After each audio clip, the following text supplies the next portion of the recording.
ljudi, Luka Matić ovdje i danas radimo još jedan video. Znači ljudi, evo neke papire, to nije sad bitno, a to što danas radimo ovu borbu. I vidio sam kako izgleda ova borba i mnogo su teški, zato ajde da počnemo. A to što imaju mnogo poena, sad ćete vidjeti koliko imaju poena. Znači imam 50, oni imaju 1000 i 1000 i 1000. Znači ljudi, ajde gledajte tamo. Wow! Vidite koliko ima poena. Znači pogledajte gore kako ima poena. Oni imaju ultimate poena. Sviđa mi se ova muzika. Bjam! Ajde, sređujem ih. Ok ljudi, ajde, to je to. Ima još malo poena. Bam. I sad su gotovi ljudi, nema šanse da ovo pobedim. Vidite koliko, znači gotov sam, imam 64 poena. Oni imaju 1000 i 1000. Ajde,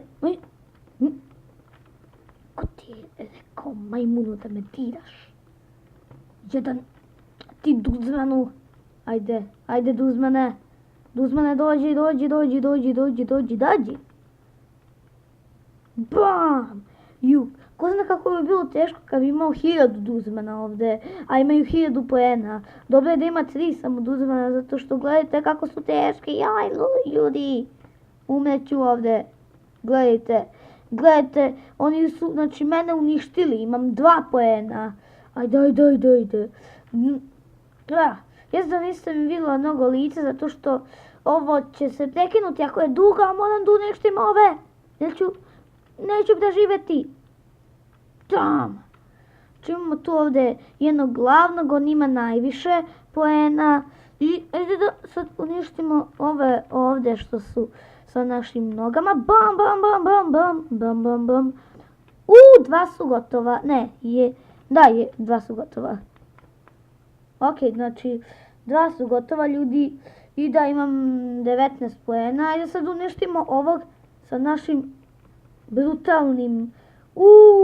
Vidite koliko ima ljudi. Ajde. Čekaj, pa premašio sam ga. Dođe vala. To. Gotov je. Gledaj tamo. Evo. Znači vidite. To. Povedio sam. Vidite piše Duzman tu. Vidite. Piše nešto Duzman. I da ljudi. To je bilo to za ovaj video, znači, da, Duzman, evo, sad ću da vam pokazati. Evo vidite, uradio sam ovaj, piše ovdje sve dan, sad sam uradio Duzmana i sad u sljedećoj epizodi ćemo da radimo ove, Ćao ljudi!